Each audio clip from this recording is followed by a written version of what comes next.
effectivement. Mais là où je serais prêt à aller dans la même direction qu'Éric Piolle, je ne sais pas s'il y a des journalistes, que je ne voudrais pas non plus me faire démolir en sortant, c'est que s'il n'y a pas de signal prix, pour le consommateur comme pour le producteur, on ne bougera pas les comportements. Le signal prix, c'est la bonne manière de réguler sans enfreindre la liberté. Parce qu'à un moment, si quelqu'un veut continuer à voyager alors qu'il a dépassé les 2 tonnes, il faut qu'il en paye le prix. Et que ce prix soit suffisamment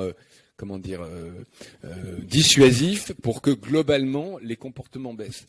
Et c'est vraiment la différence, je pense, entre celui qui croit à la liberté, c'est-à-dire au comportement du marché avec des aiguillons, et celui qui croit à la régulation.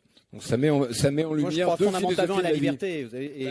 S'il y a trop de régulation, il n'y a plus de liberté. Je dirais même que le chemin que nous avons devant nous ne pourra être qu'un chemin de liberté. C'est pas moi qui dis qu'on va pas assez vite. Hein. Vous dites que ça va pas assez vite.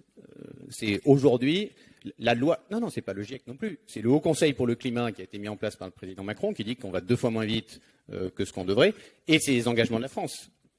La division par 2 de la consommation finale d'énergie en 2050, c'est pas un truc de beatnik écolo en sandales qui dit non, vous voulez diviser par 2 la consommation énergétique, machin. C'est la loi française votée.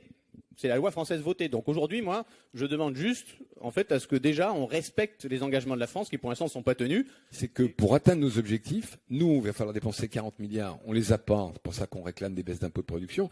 Mais les ménages vont devoir investir essentiellement en transport et isolation des bâtiments 40 autres milliards et ils les ont pas non plus. Et personne leur a dit.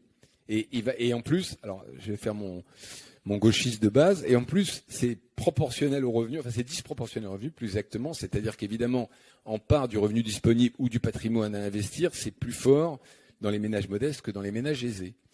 Et là, je pense qu'il y a un sujet d'intérêt collectif pour dire aux gens, voilà ce qui nous attend. Comment on fait collectivement sans opposer les gentils écologistes en sandales, c'est ça que en tongs, et les méchants patrons en mocassins cirés. Non, mais il ne devrait plus y avoir de parti écologiste, parce que finalement, le rôle des écologistes a été d'être des lanceurs d'alerte entre René Dumont, c'est 74, je me trompe pas, voilà.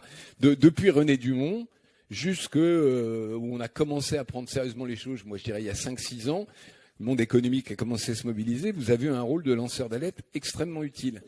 Mais maintenant, en combinant un combat politique de gauche, on va dire, et cette cause, vous desservez la cause. Et c'est vrai, moi, je vois des patrons qui sont rétifs, qui sont pas dans le changement à cause de ça. Donc, je propose de supprimer le Parti écologiste. Bon, de toute façon, avec les 5%, pas très très loin. On s'est refait financièrement, là. Et que vous rejoigniez le MEDEF et que vous aidiez les entreprises à se transformer, ça sera plus utile pour la cause de l'écologie. Alors...